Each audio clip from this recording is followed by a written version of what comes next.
Hey lovelies, welcome back to Reviews and Recaps. Let's talk about Real Housewives of Atlanta finale, okay? Now, what would you rate this episode on a scale of 1 to 10? What would you rate the episode?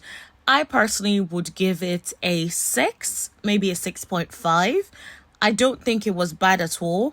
I just think that maybe for the finale, maybe I would have expected a little bit more, but it wasn't bad. All right, now let's get into it. The first thing I wanted to say is Shamea's event was okay. I felt like she was definitely changing clothes a lot of times, but did not seem as focused on the vocals. Now, I will say this.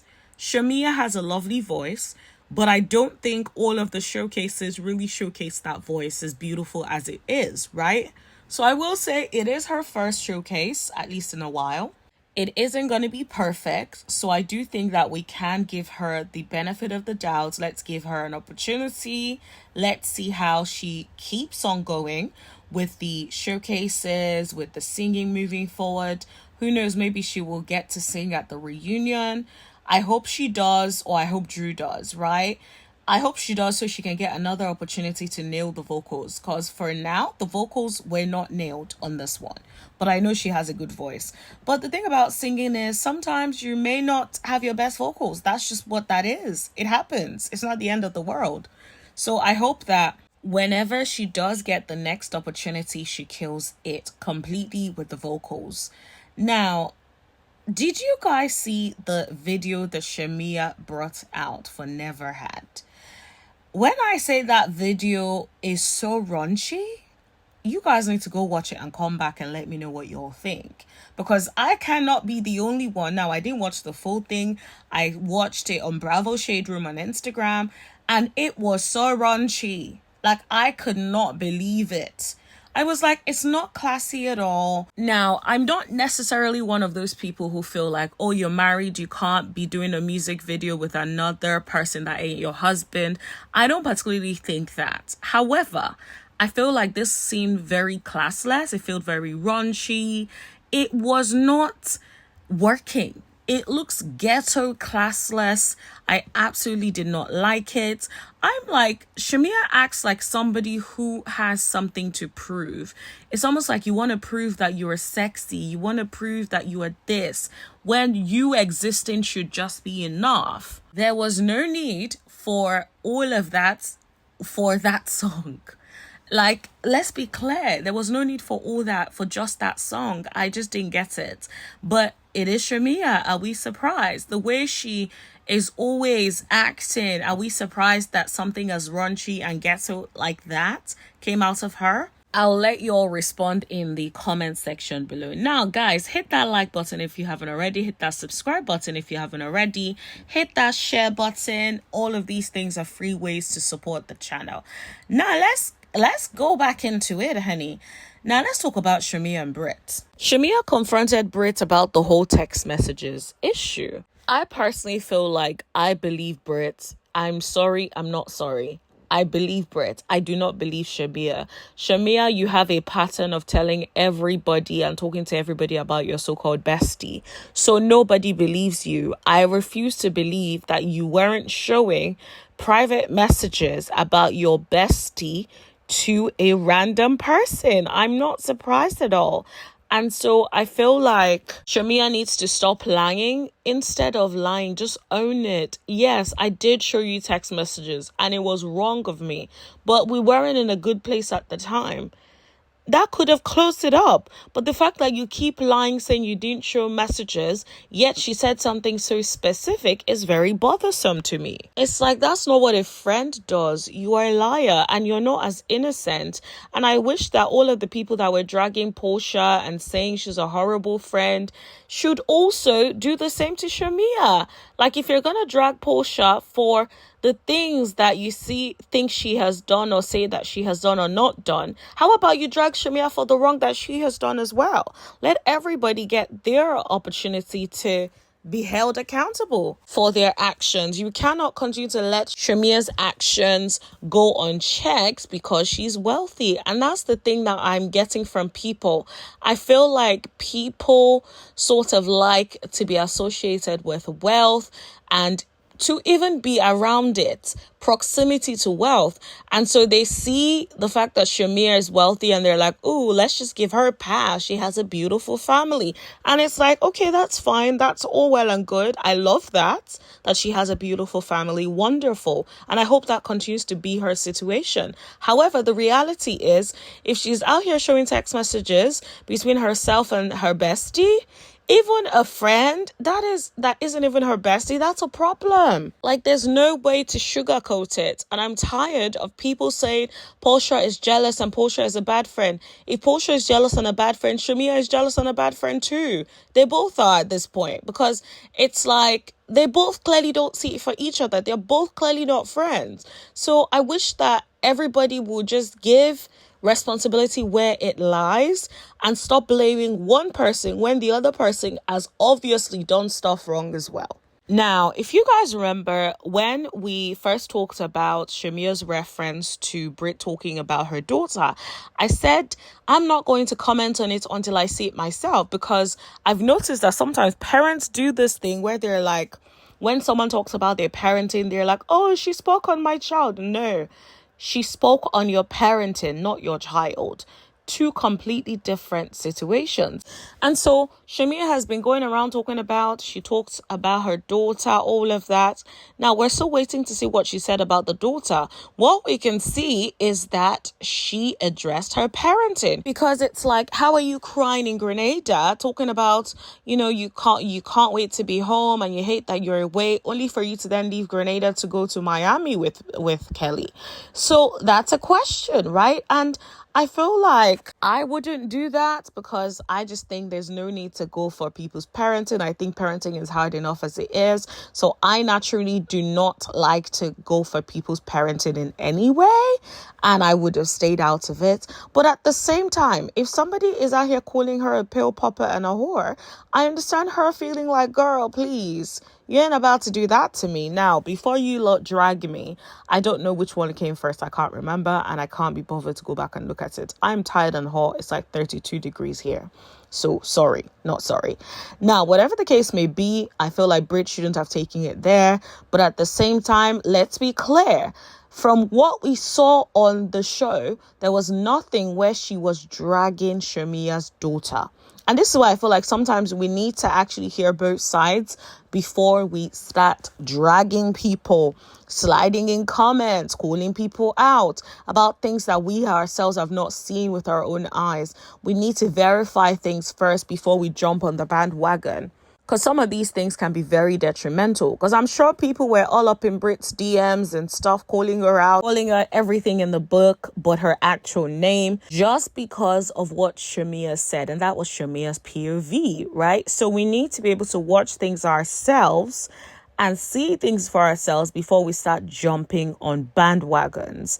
And I think this season was truly a roller coaster. And it's a lesson that just because you like somebody in episode 1 does not mean that you're going to like them in the season finale, right? A lot of people were loving Shamea. They loved the heck out of her, right, in episode 1 because of the wealth, right? And we're like, oh my God, I can't believe they didn't give her a peach. Porsha must be jealous. Only for you guys to see everything play out. And now people are looking at Shamea like she's also a villain. And now people are now entertaining the idea that maybe Shamea is the jealous one. And it's so interesting how tables turn. Even Brit. Most people hated Brit the first 6 episodes. And now people are loving Brit the last 4 episodes. So I just say all of that to say it is a lesson. This season is a lesson on don't pick your favorites until the end of the season, because you don't know who will shine through. Same thing as Angela. Angela wasn't really shining in the first few episodes until the latter episodes, and then she started to shine through a little bit more. So it's a lesson at like, don't necessarily have favorites, or at least be open enough to know that if your favorite is moving left, maybe you can find a new favorite, right? Or call your fave out. You guys know I like some of these girlies and I talk about them like that and I say I like them and stuff. But at the same time, I call them out. And I think it's good to be able to reflect and see things for yourself and not be so heavily invested in fandom. Like, oh my God, that's my fave. My fave can do nothing wrong. Well, actually, your fave could be wrong, and that's okay. People can't always be right, right? So I just think like this season was definitely a lesson on maybe hold on, watch things and see things for yourself. Now, let's talk about what I think you all want to talk about, and this is the whole Charles Oakley Foundation Gala. Now let's talk about the looks, honey. Porsha looked good as always. Porsha's hair was laid for the gods go naked. Shout out to them. Brit looked good as well. Now, what the heck was Shamea wearing? She looked like, I don't know if it's like Robin Hood. I don't know what is going on. That hood was so tacky. The whole outfit was so tacky. I don't even know how Angela could have said to her that she looks good. She did not look good. I'm sorry. And I'm one of those people where if you don't look good, if I hug you, I'm not going to feel obliged to tell you you look good if you don't look good. Sorry, not sorry. Can I look at you in that hood and tell you you look good? Heck no. I'm not about to be doing that. What is that outfit? Kelly's outfit was terrible. Drew looked a hot mess. Drew, I need you to call Porsha. Pick up that phone and tell Porsha you need that go naked hair contract back, honey, because what the heck was on your head? It looked like a mop. Like, I don't know what you were thinking. I don't know who put that on your head. I don't know if they're intentionally sabotaging you since Go Naked. Whatever the case may be, it is not looking good. You need to beg for Porsha to get you some Go Naked hair. Or you need to change your details, get someone to order some Go Naked hair for you, because this ain't working out. The wigs look a hot mess on Drew this season. So I'm going to need you just be cool with Porsha. You know, Porsha be quick to forgive. If her and Phaedra are still doing freaking frack, she'd be quick to forgive. So you better call Porsha and just say, Mama, I am so sorry. I am so sorry. And then buy a few wigs off her. Do it a few times. Maybe she'd be like, all right, let's renew this. Because, girl, those wigs look a hot mess. Now, when I say that, did you guys peep Shamea's face when Porsha was speaking? Oh my gosh, it gave jealous hater. They obviously don't like each other at this point. Like, it's giving frenemies. Because how is she giving a speech and you look like a hater? And it's funny how people didn't really pick up on that. But people were talking about Porsha and her reaction to the music. I'm like, honey, you guys let Shamea go under the radar, honey. You guys are frenemies. It's given you guys have been friends for so long, so you put up with all the nonsense. But in reality, you guys don't fully like each other. You may love each other, but you do not like each other. And there is definitely a little something there. Because why can't you let Porsha shine? Why can't you be happy for her? Especially with something as sensitive as it being in relation to her grandfather's foundation, right? And Lundy, right? So I just didn't get that facial expression. You guys go back and watch it. If you didn't watch it or if you didn't pick that up, go back and watch it and let me know before you guys start arguing with me. Although, let's be clear, you're allowed to disagree with me, but we're gonna keep it respectful or you gonna get blocked. Now, let's move on to Angela bringing this messy ass man to the event. First of all, I felt like that was not the place, Angela. That was not the place. Now, I don't know if Angela got wind that this was the end of filming and had to push that in there. Maybe that's what it was. But I feel like that was not the time for that. Now, this messy man, you guys know who the messy man is. This messy man is not to be trusted, in my opinion. How are you going to sit down in front of Phaedra and say Phaedra is the godfather of Atlanta?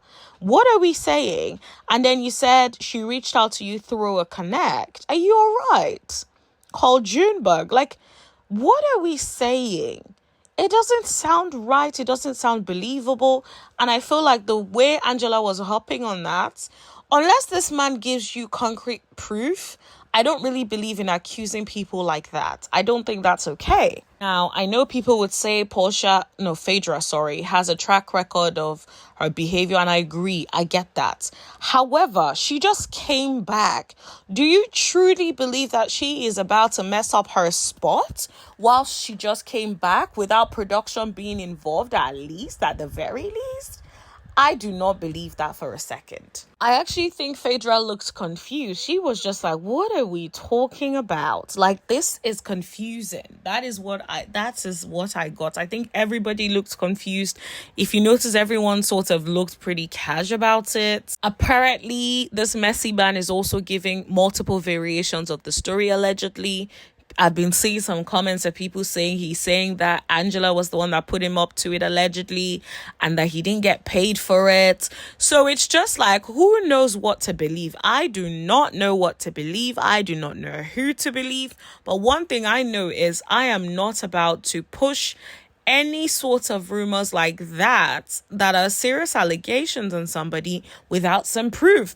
If Phaedra was the one that brought it, can I see some text messages? Can I see a phone call, a call history? You mean to tell me a messy man like that is not going to remember to record, take a picture, get some proof?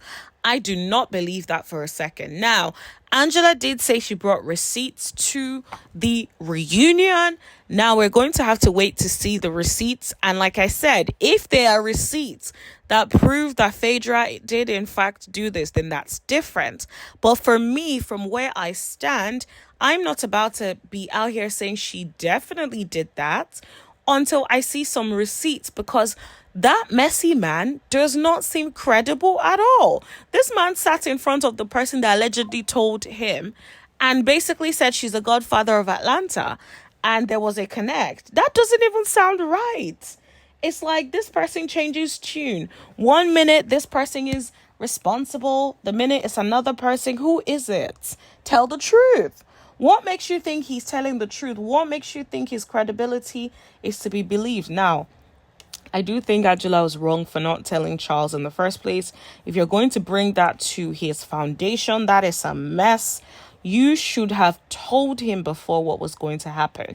He was blindsided. He was upset. You can tell. And you're telling him to trust you, but you didn't trust him with the information of giving him a heads up that this was going to go down. And I think it's because she knew that Charles was not going to be up for that. And so she was like, the best way she's going to do it is by bringing him into this. But instead, it just looked like they were not on the same page, and it did not look good. So I'm just like, I feel like whatever is going on, I definitely don't want it, because I know other people have been saying Angela is probably involved, because Porsha even alluded to that, right? And here's the thing. I personally hope that she is not involved, because that would be crazy if you're out here involved in setting yourself up like that to deflect. That would be some crazy, crazy business. And I have no respect for that.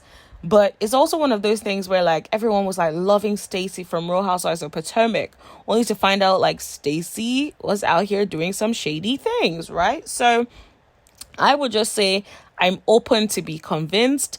I want to see the receipts. When I see the receipts, I will give the blame to whoever the blame is due. But from someone as messy as that man, I do not believe a word coming out of his mouth. It could have been production set up for all we know.